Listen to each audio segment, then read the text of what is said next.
mañana a quienes nos miran desde su casa y que Dios nos bendiga a todos en esta mañana. Vamos a orar. Señor Padre Santo, te damos gracias, Dios, por este día.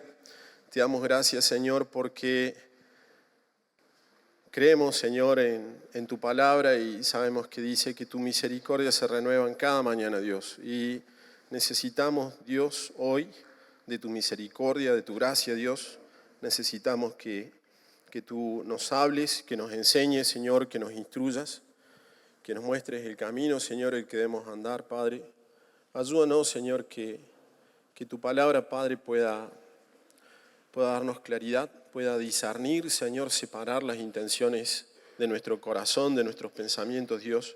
Ayúdanos, Señor. Te necesitamos, Dios. Necesitamos que nos hables, Señor. Necesitamos que seas tú en nuestra vida, Dios. Gracias por Cristo, gracias por este tiempo, Dios, en el nombre de Cristo Jesús. Amén. Bueno, siempre cuando me toca preparar algo pienso en lo que Dios nos viene diciendo, porque creo que la conversación de Dios con nosotros es algo continuo, ¿no? Y si miramos para atrás, los últimos domingos, estuvimos escuchando un mensaje que hablaba sobre que Dios tiene un remanente, tiene parte del pueblo que Él cuida, parte del cuerpo que Él prepara, parte del pueblo. También hablamos de la alianza que hay, escuchamos sobre la alianza que hay entre el Espíritu y la Palabra de Dios y que el Espíritu obra a través de la Palabra. Y el último domingo estuvimos hablando de que Dios está entre nosotros, está en medio de nosotros. Y se escuchó como a modo de consejo, podemos decir, de petición de que nos metamos con Jesús. Bueno, hoy vamos a seguir hablando. Y me costaba mucho ponerle un título a este tema, así que lo voy a dejar para más adelante. Simplemente como para darle un poco de contexto al punto en donde quiero llegar. Quería mostrarle que en la Biblia, básicamente, cuando vemos toda la palabra, encontramos que al menos hay dos caminos que podemos recorrer.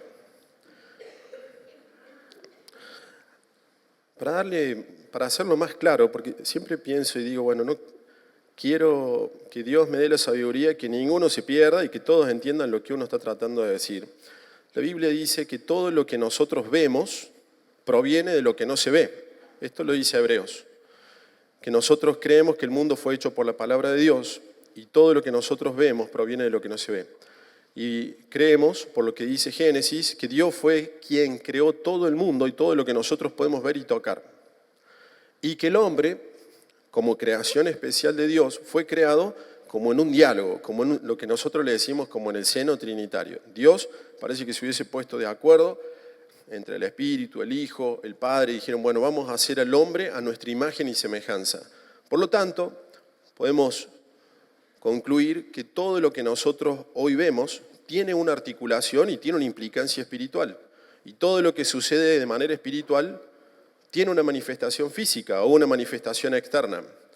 Es como que estas cosas no están disociadas. Puede ser por bendición o puede ser por consecuencia misma de lo que el pecado ha generado en este mundo, pero todo tiene una articulación. No se separa nada de mi circunstancia o de las eventualidades que yo pueda tener con el plano espiritual, con la realidad espiritual.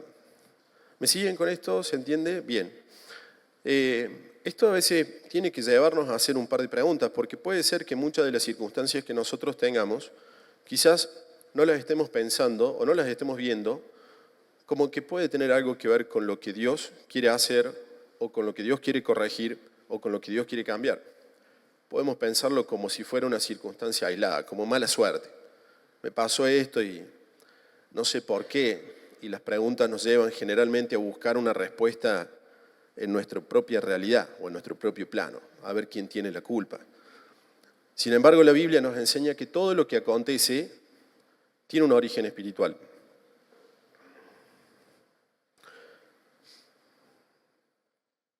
Esta quizás sea la primera distinción entre las dos realidades, entre la realidad física y la espiritual. Ahora, Esto es algo que nosotros como hijos de Dios o que los hijos de Dios pueden entenderlo, pero no siempre es tan claro, no es claro para todos. De hecho, el texto dice, el que no tiene el Espíritu no acepta lo que procede del Espíritu, pues para él es locura, no puede entenderlo porque hay que discernirlo espiritualmente. Y pensaba, quizás este texto solamente sirve como una introducción, pero para los que somos espirituales, para los que tenemos el Espíritu de Dios, y perdón porque me voy a meter en un mensaje que creo que tiene mucho contenido de origen espiritual, si se quiere, de madera espiritual, esto nos hace pensar de que si el que no tiene el Hijo de Dios, el que no tiene el Espíritu, no puede discernirlo, va a ser difícil que en una circunstancia de nuestra vida podamos reflexionarla con alguien que no tiene el Espíritu de Dios. ¿Me siguen? O sea, ¿qué respuesta puedo encontrar yo a un dilema que sin duda puede tener una raíz espiritual, llevándosela a otro que no tiene el Espíritu? Entonces, quizás este también puede servirnos como una advertencia para tener cuidado, para ser conscientes y ser sensibles con lo que Dios nos dice, sobre todo a la hora de que nos empezamos a quedar sin respuesta o que nos empezamos a desesperar o que empezamos a escuchar opiniones o voces que parecen torcer nuestro criterio, nuestra decisión. Creo que hay que ser cuidadosos con qué escuchamos.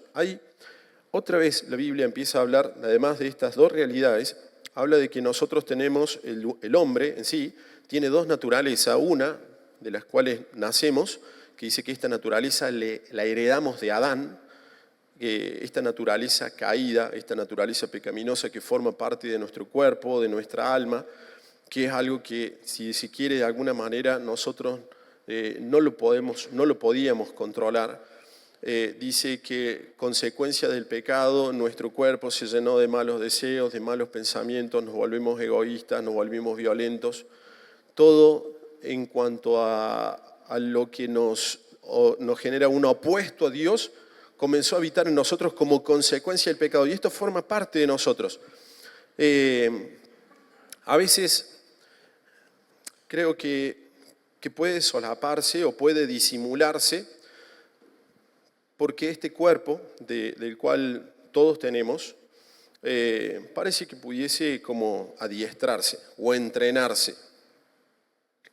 Los peligros más grandes del cuerpo, esto lo solía decir a Spurgeon, tenían que ver con aquel que aprendía los hábitos religiosos. Porque muchas de estas consecuencias son visibles algunas, pero hay otras que no. Sin embargo, quiero que lo veamos porque esto forma parte de una naturaleza caída, que de ahí todos venimos, y yo quiero llegar a la otra, pero quiero hacer énfasis un minuto en esto, a la cual desde el momento en que nosotros pecamos y nos separamos de Dios, esto es interesante porque saben que la Biblia habla de la muerte física cuando el espíritu se separa del cuerpo, pero hablamos de la muerte espiritual cuando nosotros nos separamos de aquel que es la vida. Y cuando nosotros quedamos espiritualmente muertos por estar separados de Dios, dice que nos llenamos de toda clase de maldad. Y Dios mandó la ley, si se quiere, para poner en evidencia toda esta maldad y todo esto que había malo en nosotros. Pero esto no solamente afectó, si se quiere, nuestra conducta, también nuestra manera de pensar, nuestra manera de ver y todo lo demás. Entonces, el hombre a lo largo del tiempo siempre ha generado, si se quiere, religiones, sectas o, ¿cómo decirlo?, o prácticas disciplinadas que trataban de disimular esto con una buena moral o una buena ética. Sin embargo, la Biblia todo esto le sigue llamando que esta es parte de una naturaleza caída. ¿Se entiende? Jesús le decía, son tumbas blanqueadas, están muertos. No importa cuánto pintes la tumba, no importa cuánto te preocupes por tu apariencia externa, estás muerto. Spurgeon sabía decir que uno puede maquillar a un muerto, lo puede vestir, lo puede perfumar, pero va a seguir estando muerto. No hay nada que nosotros podamos hacer para que ese muerto vuelva a tener vida. También habla de que tenemos una naturaleza espiritual y esto quizás para nosotros es nuestra esperanza y es lo que Cristo vino a ofrecernos a través de la cruz. La Biblia dice que cuando Él murió en esa cruz, no solamente nosotros morimos con Él. Y este cuerpo que tenía toda esta contaminación por el pecado fue crucificado juntamente con Cristo para que perdiera su poder. Aunque todavía lo tengo, dice que ya no ha perdido el poder que tenía antes. Incluso esto fue un triunfo aún para las realidades espirituales. Entiéndase, por Satanás, los enemigos y todos los demás. Toda nuestra victoria fue desde el momento en que Cristo murió en la cruz, porque nosotros al resucitar Cristo, dice que resucitamos con Él, y el Espíritu, que es el que da vida, vino a morar en nosotros, y nosotros siendo un hombre espiritualmente muerto, ahora tenemos vida, porque el que es la vida vive en nosotros. Y esa es nuestra esperanza. A partir de ahí tenemos otra vez dos opciones, y tenemos dos naturalezas, podríamos decir, una nueva naturaleza y una vieja naturaleza. Esto es interesante porque cuando Pablo empieza a describir este proceso, él lo describe siempre con gozo y con convicción, diciendo que ahora tenemos una nueva naturaleza, y a medida que van transcurriendo las cartas, parece que el discurso fuese cambiando y ya empieza a decirle, sáquense la vestidura de la vieja naturaleza, cambien la manera de pensar y pónganse la nueva. O sea, ya que hemos resucitado con Cristo, busquemos las cosas de arriba. Parece que esta transición siempre a la iglesia nos costó. Parece que esta transición entre mirar de dónde veníamos y hacia dónde vamos no siempre estuvo tan clara. Hay un texto que está en Efesios 2 que dice, en otros tiempos ustedes estaban muertos en sus transgresiones y pecados, en los cuales andaban conforme a los poderes de este mundo. Se conducían según el que gobierna los aires, esto se refiere a Satanás, según el espíritu que ahora ejerce su poder en los que viven en la desobediencia. En ese tiempo también todos nosotros vivíamos como ellos, impulsados por nuestros deseos pecaminosos, siguiendo nuestra propia voluntad y nuestros propósitos. Como los demás, éramos por naturaleza merecedores de la ira de Dios, pero Dios, que es rico en misericordia, por su gran amor por nosotros, nos dio vida con Cristo, aun cuando estábamos muertos en pecados. No hay nada que nosotros hubiéramos hecho o que podemos hacer para que Cristo tenga misericordia de nosotros. Fue Él, por su propia iniciativa, que tuvo misericordia de nosotros cuando aún estábamos muertos, dice el texto. Y sigue y dice, y en unión con Cristo, de la misma manera, y en unión con Cristo, Dios nos resucitó y nos hizo sentar con Él en las regiones celestiales para mostrar en los tiempos venideros la incomparable riqueza de su gracia, que por su bondad derramó sobre nosotros en Cristo Jesús, porque por gracia ustedes han sido salvados mediante la fe. Esto no procede de ustedes, sino que es un regalo de Dios, no por obras, para que nadie se jacte. Esta es una frase que hoy me voy a quedar, porque esto es de principio a fin, porque el justo vive por fe y no por obras. Y todo lo que nosotros obtenemos y todo lo que nosotros vivimos, experimentamos en Cristo, se debe a nuestra fe y no a nuestra capacidad, inteligencia, esfuerzo o lo que nosotros podamos hacer. Sigue el versículo y dice, porque somos hechura de Dios, creados en Cristo Jesús para buenas obras, las cuales Dios dispuso de antemano para que las pongamos en práctica.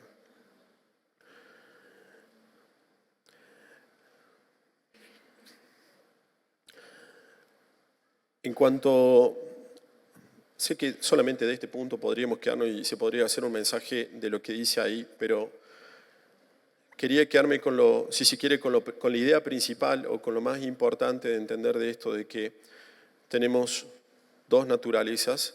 Tenemos una naturaleza espiritual, que es aquella que recibimos gracias al Espíritu Santo. Saben que la Biblia dice que nuestro espíritu, desde el momento en que nosotros nacemos por consecuencia del pecado, está velado, está como enceguecido, no puede ver. Pero ahora que llega el Espíritu Santo a nuestra vida, ahora sí puede ver. Y es el Espíritu el que convence a nuestro espíritu. Y nos metemos en un lío bárbaro porque la Biblia empieza a hablar de que tenemos dos espíritus. Y esto, aunque sea difícil de entender, también es una realidad. Y es necesario que nosotros permitamos que sea Dios y el Espíritu Santo quien nos enseñe. Y uno de mis puntos es el cómo, que lo vamos a ver un poco más adelante. Efesios 4:22 habla de algo parecido a lo que venía leyendo antes de Efesios 2. Dice, con respecto a la vida que antes llevaban, se les enseñó que debían quitarse el ropaje de la vieja naturaleza, la cual está corrompida por los deseos engañosos. Él está hablando a la iglesia, nos está hablando a nosotros. Dice, ser renovados en la actitud de su mente y ponerse el ropaje de una nueva naturaleza creada a imagen de Dios en verdadera justicia y santidad. Saben que en Génesis, cuando Dios lo hizo al hombre, dice que lo hizo a su imagen y semejanza. Y cuando nosotros estamos en Cristo y tenemos esta nueva naturaleza, dice que esta nueva creación es creada a imagen de Dios. Y esto tiene que ver también con el diseño original que Dios tenía para cada uno de nosotros. Con nuestra propia impronta, con nuestra propia personalidad, pero hay algo que Dios quiere hacer, y esto también me ha hecho pensar mucho, porque digo, ¿en qué espacio nosotros como hijos de Dios somos auténticos o somos hipócritas? La carne tiene un montón de excusas para las cosas que nos salen mal, para dejarnos bien parados siempre, ¿no? Pero digo, si yo asumo que ahora tengo una nueva naturaleza, y que esa naturaleza es espiritual, y que ahora soy un hijo de Dios, en realidad, ¿cuándo estoy siendo verdadero y cuándo estoy siendo falso? Soy hechura de Dios, dice el texto. Vengo de Dios. A veces nos sentimos falsos cuando fingimos hacer las cosas bien, cuando fingimos tener una relación con Dios. Pero nuestro espacio de autenticidad, ojo, podemos vivir una mentira toda la vida, ¿no? Nuestro espacio de autenticidad, de acuerdo a lo que la Biblia dice, es que nosotros somos hijos de Dios, que fuimos hechos de Él, somos hechura suya y que fuimos creados para buenas obras, las cuales Dios dispuso de antemano. Creo que esto también tiene que cambiar nuestra manera de pensar y es parte de lo que el texto dice. Ustedes tenían una mente pecaminosa, tenían una mente natural que fijaba, todo el tiempo estaba pensando en las cosas de este mundo y ahora tenemos que renovar la actitud de nuestra mente y la mente que nosotros, los pensamientos que Dios quiere que tengamos o que va a generar a través de su Espíritu, son de acorde a su diseño. ¿Me siguen?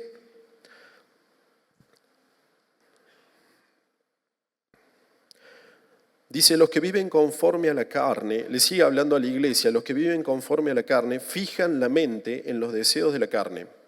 En cambio, los que viven conforme al Espíritu fijan la mente en los deseos del Espíritu. La mente gobernada por la carne es muerte, mientras que la mente que proviene del Espíritu es vida y paz. La mente gobernada por la carne es enemiga de Dios, pues no se somete a la ley de Dios, ni es capaz de hacerlo, y los que viven según la carne no pueden agradar a Dios. Esto no está hablando de la conducta, estamos hablando de cómo pensamos, estamos hablando de nuestra mente, estamos hablando de aquellas cosas que nosotros buscamos, anhelamos, deseamos, aquellas cosas que cuando nos relajamos continuamente estamos pensando, y digo, nosotros nacemos con una mente torcida y Dios a través de su Espíritu quiere generar en nosotros una mente nueva. Si yo no soy consciente de esta realidad espiritual, puede ser que me encuentre luchando con mi propia mente. ¿Me siguen con lo que estoy diciendo? Pero es necesario que yo entienda y que Dios nos dé sabiduría. Saben que la palabra de Dios dice que es más cortante que una espada de dos filos. Dice que discierne los pensamientos y las intenciones del corazón. ¿Sabe qué hace la palabra de Dios? Te muestra qué es de Dios y qué es de la carne. Siempre y cuando yo me acerque a la palabra de Dios y lo busque. Si no, va a ser muy difícil. Esa mezcla, para nosotros, con nuestras debilidades y con nuestros problemas, probablemente no la vamos a percibir. Ahora, sí podemos tener algo en claro.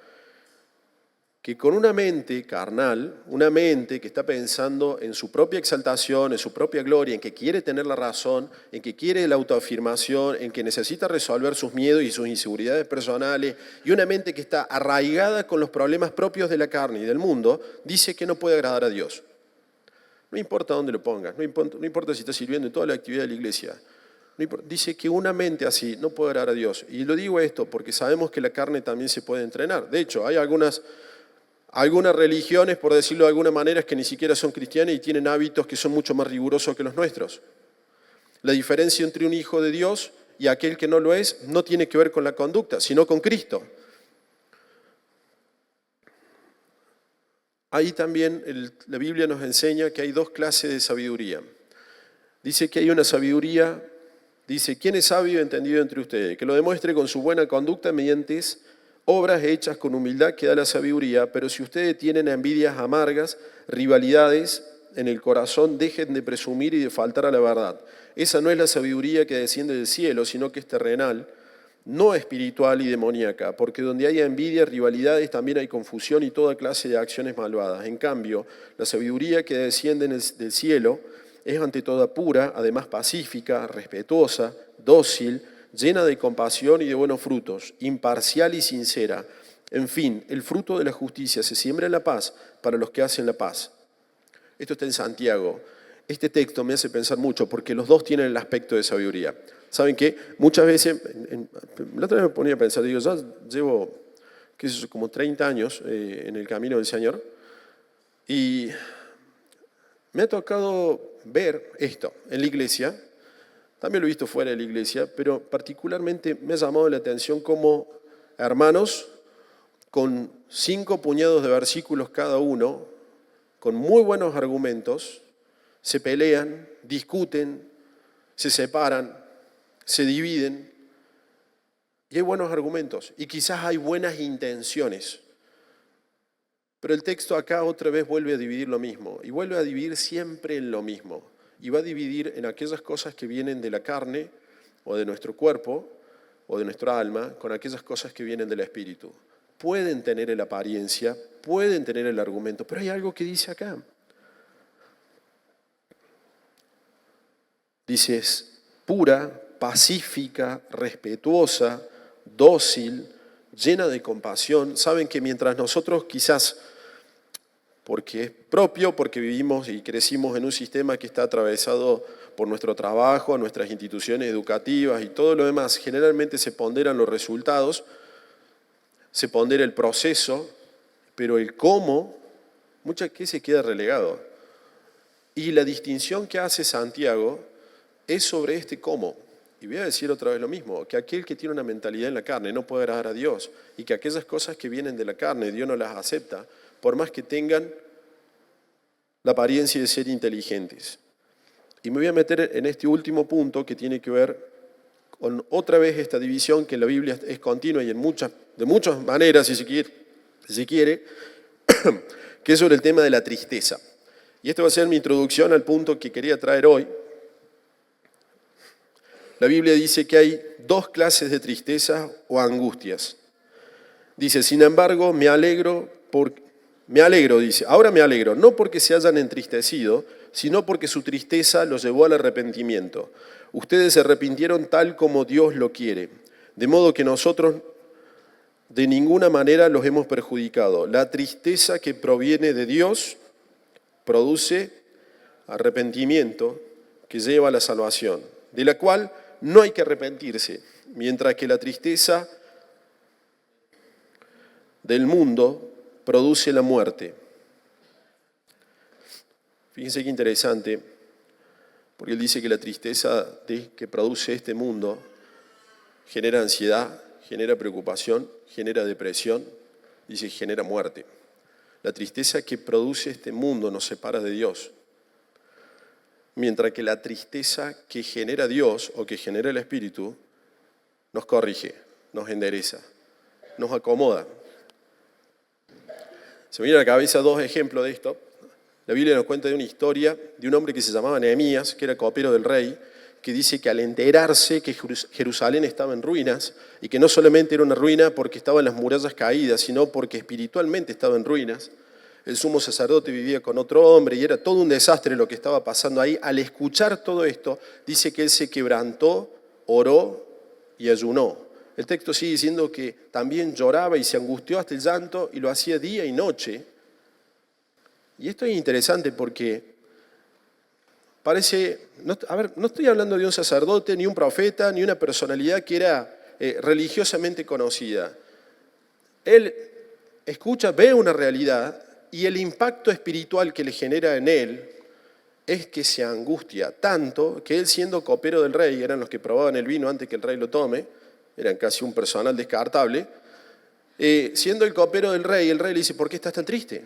Y él temió, tenía miedo porque le iba a pedir al rey si podía ir a arreglar las ruinas. Y digo, cada vez que Dios quiere hacer algo, parece que nos acomoda a través de la angustia o nos acomoda a través de la tristeza. Sin embargo, dice que hay otra tristeza que es la que genera el mundo. Y la Biblia, cuando habla del mundo, dice, no améis al mundo ni las cosas que están en el mundo. Escuchen, si alguno ama al mundo, el amor del Padre no está en él.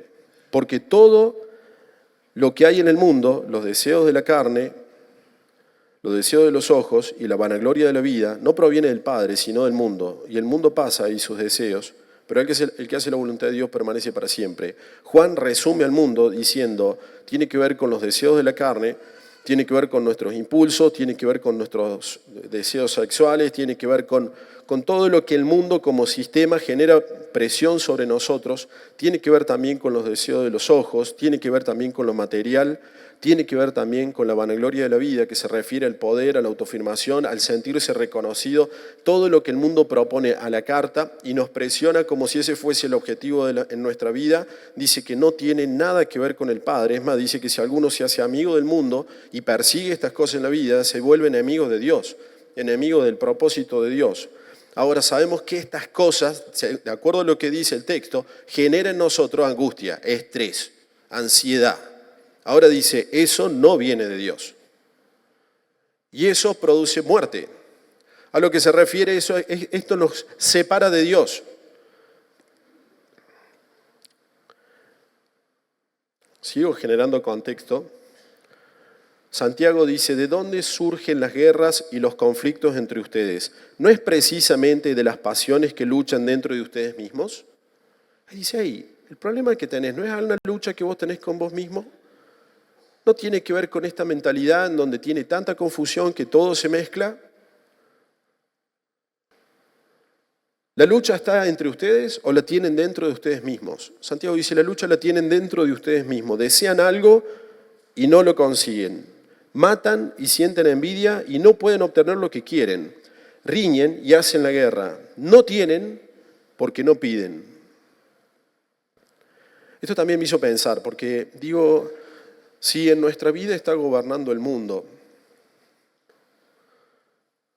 si en nuestra vida está gobernando la carne, creo que el primer síntoma va a ser no piden. No oran, dice. Va a lo más básico, al primer escalón. No tiene por qué no piden. Y ahora va a ir al segundo escalón y dice, y cuando piden, no reciben porque piden con malas intenciones para satisfacer sus propias pasiones. Ahí otra vez tenemos la carne. Y el versículo que sigue dice, oh gente adúltera, ¿no saben que la amistad con el mundo es enemistad con Dios? Y le da todo el sentido al texto anterior. Dios no va a responder nada que esté vinculado con el mundo. Esto es durísimo. Porque lo que el texto está diciendo es que si mis peticiones, mi angustia y mi estrés tiene que ver con algo que el mundo está generando en mí y que está alimentando mi carne, de Dios no voy a recibir nada. No importa cuánto ore, no importa cuánto tiempo ayune o cuánto me esfuerce. Dios no lo va a responder.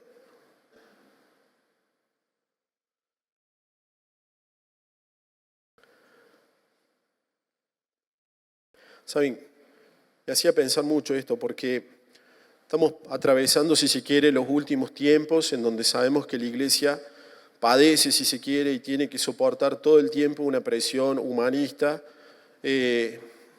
centrada en el hombre, centrada en el beneficio personal, tratando de alimentar y resolver todos los problemas que tenemos cada uno de nosotros. Y a veces es difícil zafar porque parece que en vez de estar nosotros para anunciar el reino de Dios, parece que el reino de Dios está para beneficiarnos a nosotros, parece que el mensaje de la cruz viene a ser un beneficio para nosotros y todo lo que Dios hizo lo hizo alrededor nuestro, y cuando nos encontramos con este texto se nos cae toda la espiritualidad a pedazos. En Juan 6 cuenta cuando Jesús alimenta a 5.000, después ellos cruzan en barca, dice que todos los que habían sido alimentados se van a buscarlo a Jesús del otro lado, y Jesús le dice claramente, ustedes me buscan porque les di de comer. Entonces Él les dice que no trabajen por la comida, que es perecedera, sino por aquella que es imperecedera. Y ellos le preguntan, ¿y qué tenemos que hacer? Y dice, esta es la obra, que crean, que tengan fe. ¿Y qué señal vas a hacer para que creamos? Acababan de comer. Habían visto ya querían otra más. Y Jesús va al hueso porque se mete en una conversación. Jesús tiene como esto, que cuando se mete en un dilema de conversación humana y carnal, se sumerge en el mundo espiritual. Y ahí quedan todos en jaque porque nadie entiende nada de lo que está diciendo. Entonces le dice, bueno, ¿saben qué? Yo soy el verdadero pan. Yo soy el verdadero pan. Y después va un poco más allá y le dice, si quieren tener vida eterna, tienen que comer mi carne y beber mi sangre. Chao, se fueron todos. O sea, lo que Jesús le estaba diciendo, ¿quieren tener vida eterna? ¿Quieren vivir de esa señal? ¿Tienen que tener parte conmigo? No, es un montón. Nosotros queríamos las señales, ¿no? Queríamos comer. Creo que nuestro desafío, en nuestra mirada espiritual, en lo que Dios nos dice, no tiene que ver con nuestra circunstancia externa, sino con empezar a comprender de que también vivimos en una realidad espiritual, y esa realidad espiritual es Cristo y lo que Dios quiere hacer con nosotros, y que quizás todo esto que nos está pasando, que yo estoy tan preocupado porque Dios lo solucione. Miren, pensaba en algunos ejemplos y no quería estirarlos demasiado porque por ahí creo que puede ser, para algunos puede ser peligroso, pero me imaginaba esta escena, en donde viene la mujer samaritana y está conversando con Jesús, y ella viene a buscar agua, Jesús le pide agua, y él le dice que no tiene con qué sacar agua, y se inicia una conversación. Los samaritanos no hablaban con los judíos, ni los judíos con los samaritanos, entonces Jesús le ofrece a ella agua de vida, que si ella lo toma, dentro de ella van a correr manantiales de agua viva. Y ella le dice, bueno, dame esa agua para que no vuelva a venir a buscar, porque ella pensaba con una mentalidad carnal, estaba tratando de solucionar un problema que era de ella. Y Jesús, poniendo en evidencia la conversación, le dice, bueno, has tenido 5 maridos y con el que ahora está no es el tuyo. Jesús trae una circunstancia de su vida para algo que Él quiere mostrarle. Y la mujer le dice, bueno, me di cuenta que sos un profeta. Ahora, yo digo, a nadie se le hubiese ocurrido que Jesús le hubiese dicho a la mujer samaritana, el sexto es el correcto. Con ese te va a ir bien. Dale nomás. Porque esa hubiera sido una conversación que ella esperaba. Se suponía que era una mujer joven. Los discípulos lo vieron a Jesús hablando con la mujer y dijo, ¿qué pretendes tú con ella? O sea, no había una persona que tenía 50 años más que Jesús. Le podría haber solucionado Jesús sus problemas emocionales, sentimentales, maritales y todo lo demás. Pero no era la conversación a la cual Dios le interesa.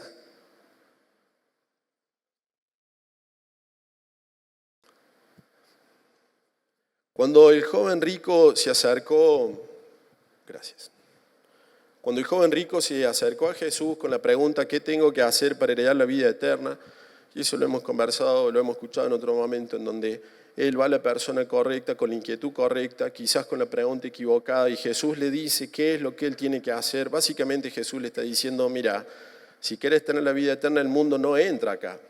Y vos tenés mucha riqueza, y el amor a la riqueza es incompatible con lo que yo vengo a ofrecer. El joven rico, ¿cómo se fue? Triste. Porque él quería conservar algo que no era compatible con la vida que Dios quería generar en él. Ahora, si esto no está claro en nuestra cabeza, pensaba, digo, puede ser que caigamos en un círculo vicioso en donde todo el tiempo estoy triste por lo que el mundo genera, con la falsa esperanza de que Dios me lo va a solucionar. Y la conversación que Dios tiene para mi vida es otra. El mensaje de Cristo para mi vida es otro. Y es a ese punto donde quería llegar. Voy a leer un texto que es quizás uno de los más conocidos de la Biblia, pero creo que no, que nos va a servir por lo menos para lo que Dios me ha puesto hoy. Dice, por eso les digo, no se preocupen por su vida, qué comerán o beberán, ni por su cuerpo, cómo se vestirán. ¿No tiene la vida más valor que la comida y el cuerpo más que la ropa? Fíjense en las aves del cielo, no siembran, ni cosechan, ni almacenan en graneros. Sin embargo, el Padre Celestial las alimenta. ¿No valen ustedes mucho más que ellas?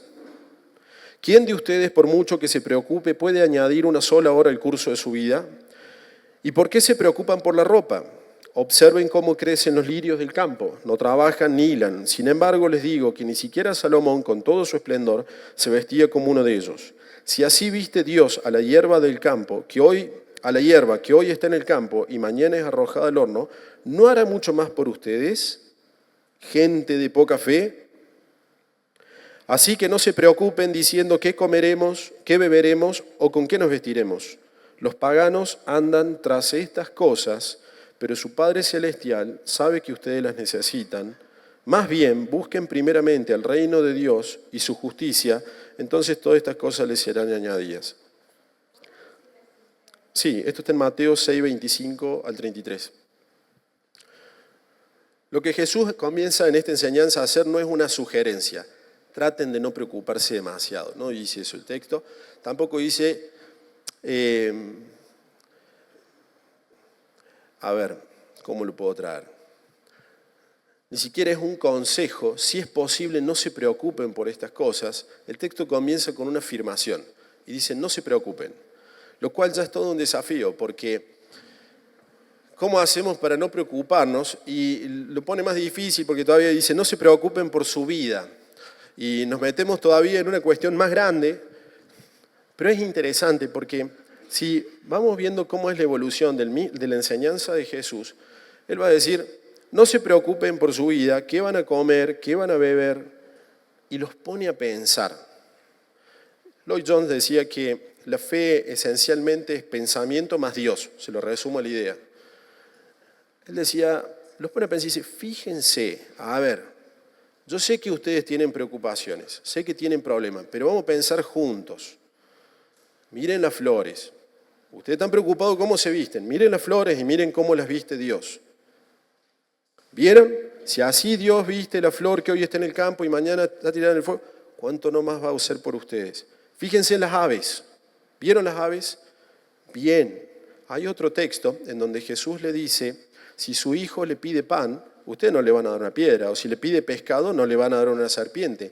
Si ustedes siendo malos dan cosas buenas, ¿cuánto más su Padre que está en el cielo les va a dar cosas buenas a los que se la pidan? Como que el mensaje de Jesús siempre tenía esta vuelta en donde decía, hey, piensen. Ahora, no solamente era una invitación a pensar, sino es que si Dios es así, confía. Y acá vamos a tener, si se quiere, dos puntos en este texto que son claves. Uno, que es, en cuanto a todos estos problemas cotidianos, confía. Y en cuanto a lo que tenés que hacer, lo vamos a poner entre comillas, en cuanto a lo que tenés que hacer, buscá. O sea que tu energía y tu intención tiene que estar en buscar. En cuanto a lo demás, confía. Esto es a veces me ha llamado la atención, porque cuando uno habla de la fe o habla de la confianza en Dios, parece que nos pone en una actitud pasiva, ¿no? Como el que está buscando trabajo, confía en Dios, implica quedarse en la casa mirando tele. No dice eso el texto. Lo que dice el texto es que mientras nosotros vivamos y mientras estemos en este mundo, confiemos que Dios está al control y al mando de todo. Que en aquellas cosas que a mí me están generando preocupación, angustia, y que probablemente el mundo Él dice, confía. Ni siquiera las busques, no te preocupes, que eso no sea una conversación en tu cabeza. Que si estamos viniendo a la iglesia y nuestra carne está gritando todo el tiempo por autoafirmación, por reconocimiento, por lo que sea que yo crea que necesite, bueno, tengo que confiar en Dios, tengo que confiar en el Espíritu. Quizás no logre entenderlo, quizás sea demasiado grande para luchar hoy con ese problema. La invitación va a ser siempre confiar. Ahora, también hace una corrección, dos correcciones en realidad con esto. Él les va a decir,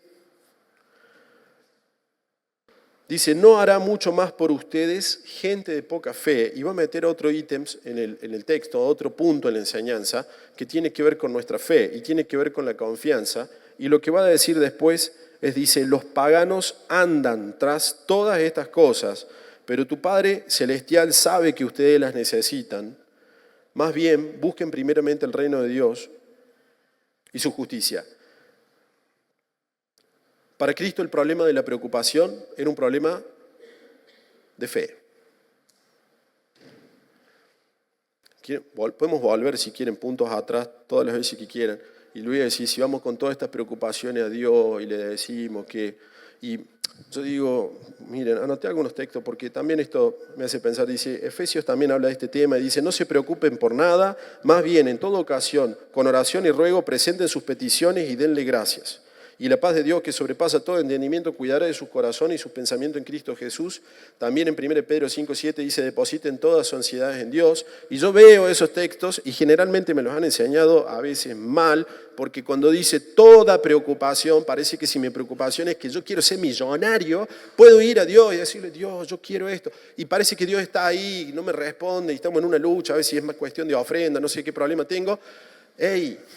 Lo que el texto está diciendo otra vez lo mismo, Dios no va a responder nada que tenga que ver con el mundo. Y si hay una necesidad, porque el texto también dice esto, Dios sabe lo que ustedes necesitan. Es otro problema. No es lo que vos querés, ni lo que anhelás, ni lo que deseas. Dice, Dios sabe lo que ustedes necesitan.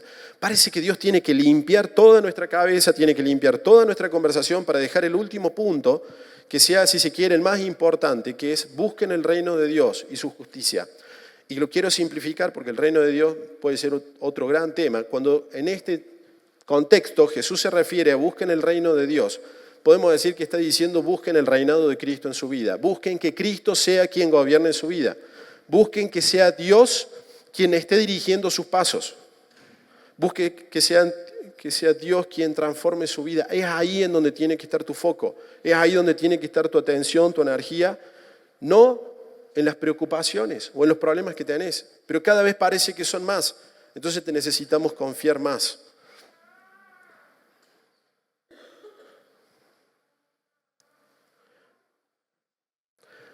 Dije que uno de los puntos que quería tratar de explicar es el cómo. Y todo lo que venimos hablando forma parte. Sabe que a veces es como muy difícil tratar de ordenar la Biblia de manera secuencial, ¿no? Como que va primero, segundo, tercero, porque hay un punto en donde todo tiene que ver con todo y de alguna manera poder describirlo no es tan sencillo de explicarlo. Cuando el texto dice busquen el reino de Dios y su justicia, esto parece que fuese como la intención principal de Jesús en todo su ministerio. La Biblia en el Nuevo Testamento, en los Evangelios se repite 120 veces la palabra reino de Dios. Cuando Jesús comienza su ministerio, Él dice que Él vino a anunciar las buenas nuevas del reino de Dios. Dice, con este propósito he venido. Y el reino de Dios, si bien nosotros entendemos que es algo que comienza hoy y que se va a manifestar en un futuro, cuando los judíos le preguntaron por este reino,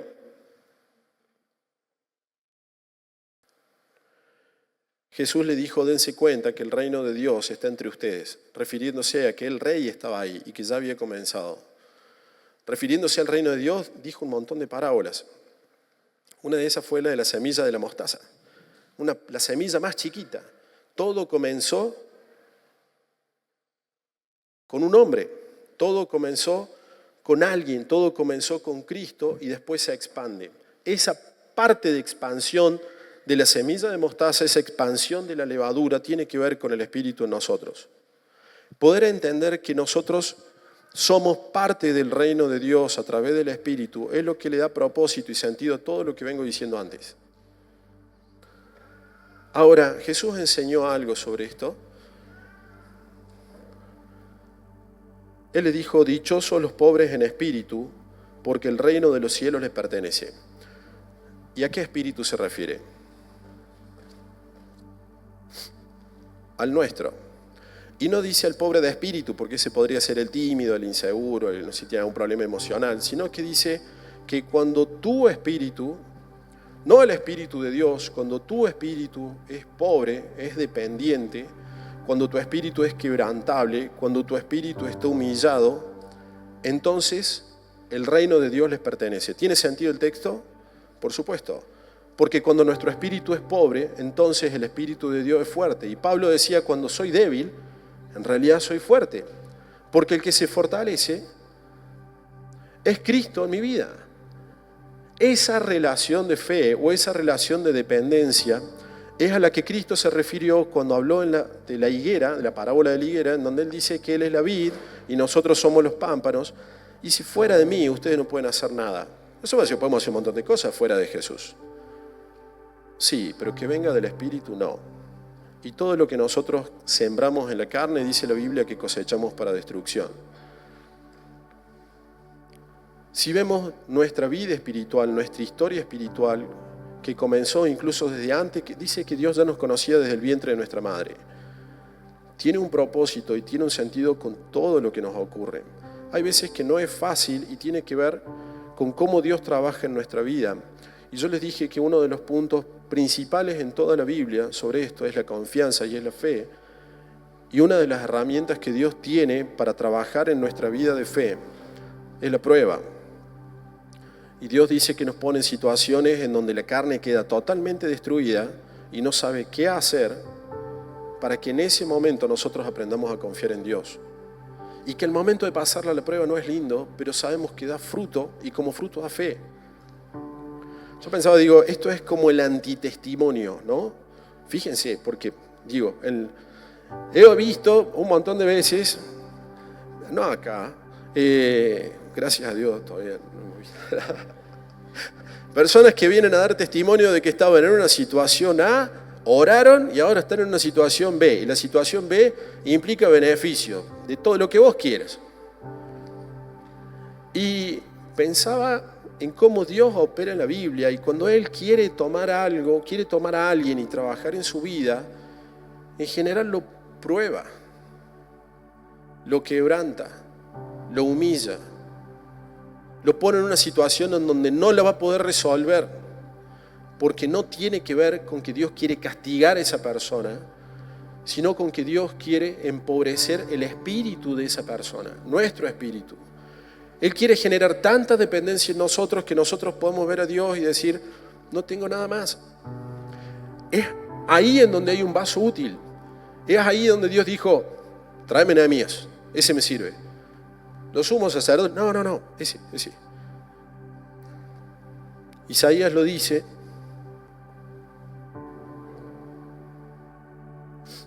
Dice, fue mi mano la que hizo todas estas cosas, fue así como llegaron a existir, afirma el Señor. Dice, yo estimo a los pobres y contritos de espíritu, a los que tiemblan ante mi palabra, pero los que sacrifican, y acá vienen todos los religiosos, los que sacrifican toros son como los que matan hombres, los que ofrecen corderos son como los que denucan perros, los que presentan ofrendas de grano son como los que ofrecen sangre de cerdo, los que queman ofrendas de incienso son como los que adoran ídolos.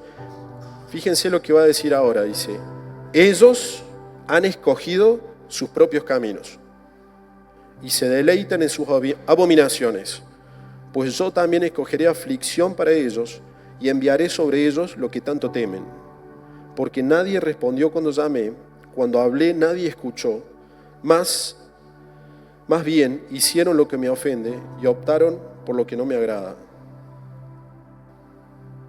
Isaías vuelve sobre la misma idea y dice, ¿quién de entre ustedes teme al Señor y obedece la voz de su siervo?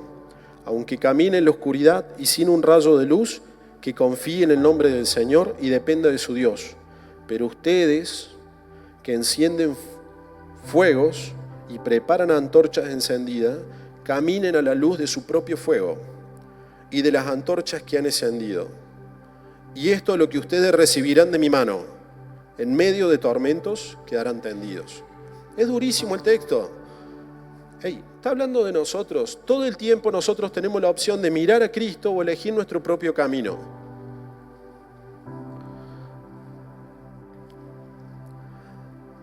Y a veces es duro porque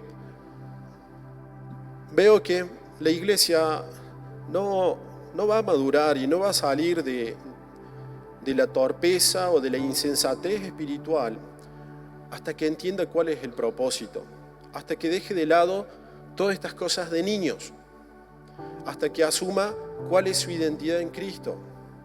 Y esto es un mensaje que es para todos. Y Dios me confronta mucho porque Él dice que Él está dispuesto a salvarnos, que Él quiere ser nuestra luz, pero si vos escogés tu propio camino, entonces de su mano no vas a recibir nada. Es más, las tormentas van a llegar porque van a llegar para todos, pero no va a haber un Dios para darnos una mano. Ahora, dice que al pobre, al contrito, al humillado de espíritu, Él lo estima, dice en el Antiguo Testamento.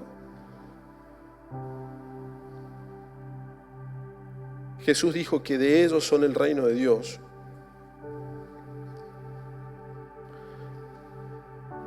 en Apocalipsis, hablando Juan sobre la iglesia de Esmirna, dice: conozco tus sufrimientos y tu pobreza. Sin embargo, eres rico.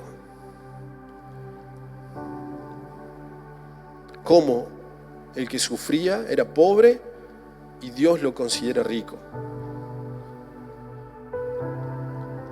El texto dice, ¿no? Proverbios 3, no seas sabio en tu propia opinión. Cuando nuestro espíritu es pobre, es entonces cuando somos ricos en Cristo. Pero también le dice a la iglesia de Éfeso, dices, soy rico y me he enriquecido y no me hace falta nada. Pero no te das cuenta de cuán infeliz, miserable, pobre, ciego y desnudo eres tú. No se escatima ningún adjetivo descalificativo para...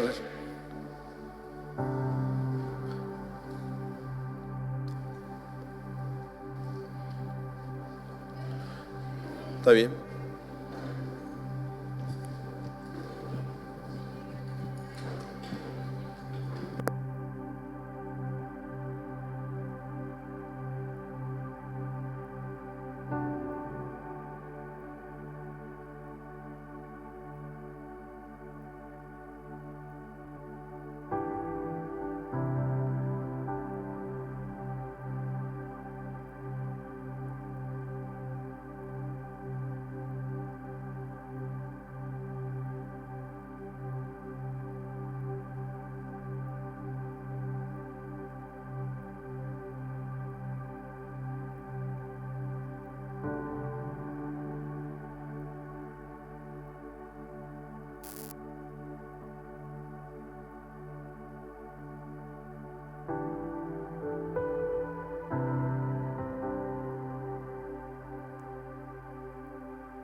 Bueno.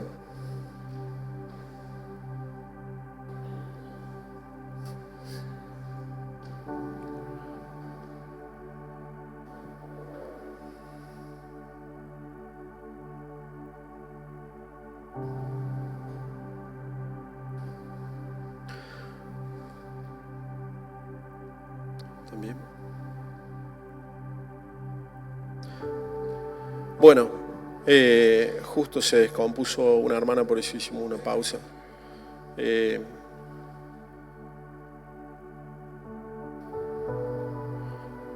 Tenemos médicos, yo soy médico, tenemos otros médicos en la congregación, esperemos que Steven se va a mover.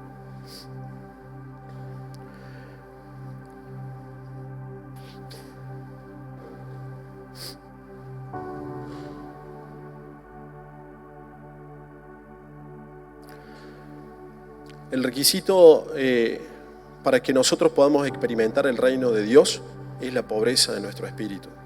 Y volvemos otra vez a estos dos caminos. Y la reflexión que yo quería dejarles como iglesia es que el Espíritu está dispuesto, quiere obrar, quiere manifestar a Cristo en nuestra vida. Pero si nuestro espíritu no es pobre y contrito delante de Dios, eso no va a ocurrir. ¿Sabe qué? Dios me ha hablado en algunos textos que quizás son hasta muy conocidos y me llamó mucho la atención la historia de Bartimeo, que se la he escuchado de chico, y en esta historia dice que había un mendigo que era ciego y Jesús iba pasando por Jericó. Jesús pasó solamente una vez por Jericó, no pasó dos veces, pasó una sola vez, y dice que iba con una multitud de seguidores. Y el ciego que estaba ahí escuchó que venía Jesús, escuchó a la gente y comenzó a gritar. ¿Se acuerdan qué decía el mendigo? Ten misericordia de mí, hijo de David. Esto no es un detalle menor. 6 veces alguien le dice, y 2 se repiten, o sea que 4 veces alguien le dice a Jesús, hijo de David, ten misericordia de mí. Jesús le preguntó a los discípulos, ¿quién dice la gente que soy? Los que andaban con ellos. Cualquier cosa le decían, que un profeta, que era Elías. Pero había un mendigo que estaba reconociendo quién era Jesús y estaba pidiendo misericordia. Y toda la multitud que iba alrededor de Jesús le decía al mendigo, no molestes. Quédate ahí, alejate, no molestes. Y yo pensaba y digo, bueno, puede pasarnos que a lo mejor en nuestra cultura cristiana, evangélica, estemos como ese mendigo y quizás vemos la multitud y parece que nos tuviera, en vez de acercarnos a Jesús, nos estuviese marginando y que Dios nos libre de eso. Ahora, ¿por qué Jesús, siendo Él tan popular en ese momento y pudiendo tener la oportunidad de ministrar a todos, se detiene por un mendigo pobre? Bueno, Isaías lo dice, que Él dice que Él estima al contrito y al humillado. Cada vez que alguien le decía, ten misericordia de mí, parecía que Jesús tenía que pararse y volver. Pensaba también que en la historia de Jesús, cuando Él camina sobre el agua, dice que los discípulos se asustan y Pedro le dice, si eres tú, ordena que vaya. Y Jesús le dice, ven. Y el mismo Jesús que le decía a los ciegos que abra los ojos y podían ver, el mismo Jesús quiso callar el cielo, hizo callar las tormentas, los vientos, con su palabra, el mismo que multiplica. Cuando Jesús decía algo, su palabra tenía mucho poder, entonces Pedro cree en la palabra que Jesús le dice y se baja del barco y comienza a caminar hacia Jesús. Pero en esa caminata en donde él va, por fe en la palabra que Jesús le había dicho, caminando hacia donde él estaba, dice que comienza a ver las olas, el viento, y dice que tiene miedo. Hay algo, siempre lo criticamos a Pedro. Esta es la segunda vez que Pedro casi se ahoga, no sé si se dieron cuenta de la Biblia. Y hay algo que es interesante en la vida de Pedro, y yo lo quiero destacar, porque Pedro no se dio vuelta y dijo, Juan, Santiago, mirá, ayúdame. No dice que se volvió y no habló más con los otros 11 que estaban ahí, quedó ofendido. Ahora, el texto en el Antiguo Testamento decía que el justo se puede caer, y dice, y otras tantas se va a levantar. En Romanos Pablo dice que ¿quién eres tú para juzgar al siervo de otro? ¿Quién sos vos para hacer un juicio sobre el que tiene el Espíritu de Dios en su vida? Te diría casi que estás haciendo un juicio sobre Dios mismo. ¿Quién sos vos para juzgar al siervo de otro? Que se mantenga en pie o se caiga es asunto de su Señor. Dice, y se mantendrá en pie porque Él lo sostiene. Y en la historia de Pedro es interesante porque él otra vez dice, Señor, sálvame. Y Jesús lo salva. Y viene la corrección. Dice, ¿por qué no confías? Creo que hay algo en nuestra relación con Dios que necesitamos corregir y es urgente, que todo el camino de Dios, en todo nuestro andar con Cristo, es por su gloria, por su fruto, y es a través de nuestra fe. ¿Saben cuándo es glorificado el Padre? Cuando nosotros cantamos como locos, pegamos unos saltos y ofrendamos mucha plata. No, dice, ¿cuándo es glorificado el Padre? Cuando damos fruto. Cuando el Hijo se manifiesta en nuestra vida, ahí estamos glorificando al Padre. Lo demás, no. No acepta otra cosa que no sea que el Hijo en nuestra vida. Y pensaba, digo, nos encanta la idea de emocionarnos y de sentir, pero el camino del Hijo de Dios es pedir dirección. El camino del Hijo de Dios es un camino de quebrantamiento continuo a nuestro espíritu, a nuestra carne, de humillación permanente, y suena duro, pero es lo que necesita nuestro espíritu para poder ser pobre delante de Dios. Eso no es una autoestima baja, eso es entender dónde está Dios y dónde estoy yo. Eso no significa que vamos a dedicarnos a la vida contemplativa y que cada uno va a dejar de hacer lo que está haciendo. La Biblia nos manda que mientras que nosotros vamos, prediquemos el Evangelio mientras vivamos, o sea, en donde estemos, que procuremos que sea Cristo quien se manifieste en nuestra vida y no nuestro espíritu. El desafío es enorme, pero si lo entendimos no nos va a quedar otra opción que orar para que sea Dios quien se manifieste y vamos a orar de manera correcta. No nos va a quedar otra opción que ir a la palabra de Dios para entender si esto que me está pasando viene de mi carne, que me está angustiando, o si viene del Espíritu porque me está corrigiendo. Parece que a veces tenemos que rogar tener una relación con Dios, cuando la relación con Dios para el cristiano es una necesidad. No existe una vida, no existe una posible vida de iglesia que agrade a Dios si esto es son como los nutrientes básicos.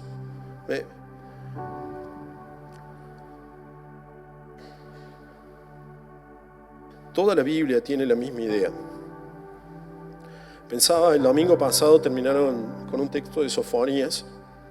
Dice, aquel día, esto es en Sofonía 3:11, dice, aquel día no tendrás que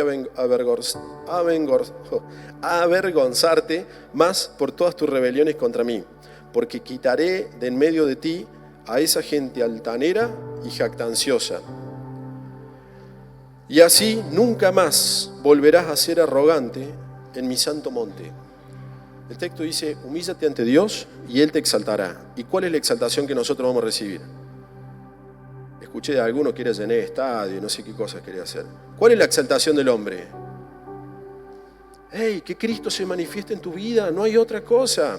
El hombre que se humilla, cuando el Espíritu se humilla, entonces el Espíritu se manifiesta en nuestra vida y aquellas cosas que esclavizaban y aquellas cosas que importaban ya no importan más. Y la realidad del Espíritu se hace más fuerte y lo podemos entender porque todo el tiempo tu carne te va a querer convencer de que las cosas del Espíritu no te convienen. El texto sigue, dice, dejaré en medio de ti un pueblo pobre y humilde. Negocio de los pelones para la carne. Sacó todo lo jactancioso, lo altanero y dejó lo pobre y humilde. Ey, si no hay discernimiento espiritual, la Biblia no la vamos a entender nunca. Están todos locos los que escribieron acá. Dice, dejaré en medio de ti un pueblo pobre y humilde que se refugia en el nombre del Señor. Dice, el remanente de Israel no cometerá iniquidad, ni dirá mentiras, ni se hallará engaño en su boca. Pastarán y descansarán sin que nadie los espante.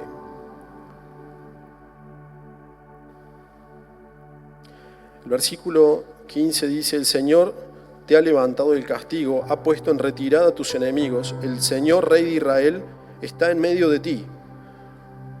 Nunca más temerás mal a alguno. Aquel día dirán a Jerusalén, no temas, Sión, ni te desanimes, porque el Señor tu Dios está en medio de ti, como poderoso guerrero que salva y se deleita en ti con gozo, te renovará su amor, se alegrará por ti con cantos. Yo te libraré de las tristezas que son para ti una carga deshonrosa. ¿Saben qué? Y venimos hablando de que hay un remanente, de que Dios está en medio de nosotros y hay algo que Dios dice como cualidad de ese pueblo. Que dice que es un pueblo pobre y humilde.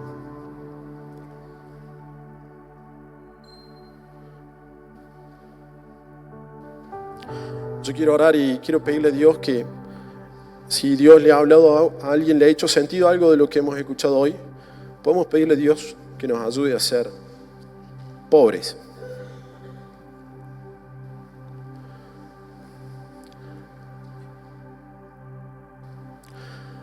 Y que en esa pobreza podamos entender que por fe Cristo se va a manifestar en nosotros, porque Él lo prometió. Señor Padre Santo, te damos gracias por tu palabra, te damos gracias, Dios, porque la obra la haces tú, Dios, y no nosotros, Señor. Te damos gracias, Señor, porque sabemos que si dependiera de nosotros, Dios, no podríamos hacer nada. Padre, queremos que nos instruyas, que nos enseñes, que nos corrijas. Ayúdanos, Señor, a no moldarnos a este mundo, a que nuestros pensamientos no se vayan tras las cosas de este mundo, Señor. A que nuestra carne, Señor, a que el pecado no gobierne en nuestra vida, Señor, que no sea quien nos impulse a tomar decisiones, Dios. Enséñanos, Padre, que tu Espíritu produzca en nosotros la confianza y la fe necesaria para poder confiar en lo que tú dices, Dios.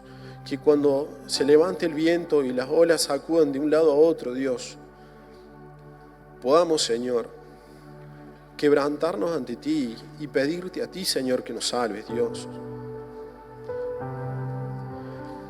Señor, tu palabra dice, vengan a mí. Y nosotros queremos ir a ti, Señor. No estamos yendo a otro hombre.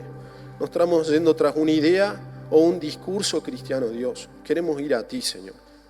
Ayúdanos, Señor, a tener un corazón humilde, Señor, un corazón quebrantable en tus manos, Dios. Sabemos que sin esto es imposible, Dios, agradarte. Ayúdanos, Señor, en nuestra debilidad, en nuestra carencia, en nuestra necedad, en nuestra poca fe, Dios, en nuestras angustias, Dios, ayúdanos, Señor. Te pido, Dios, que nos des esta sabiduría que viene de lo alto para poder entender, Señor, qué cosas no tienen que tener más lugar en nuestra vida, Dios. Gracias por tu palabra, gracias por este tiempo. Reconocemos que eres tú quien nos bendice, Dios. Que la gloria sea siempre para ti, Señor, en el nombre de Cristo Jesús. Amén.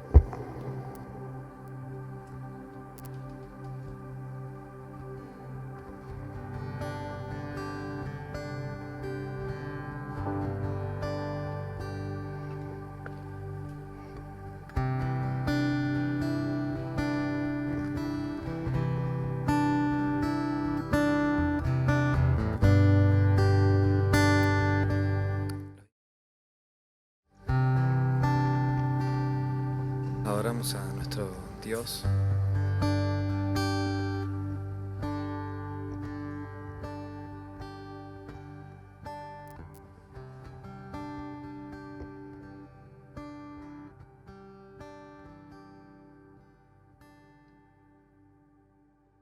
De ti, por ti.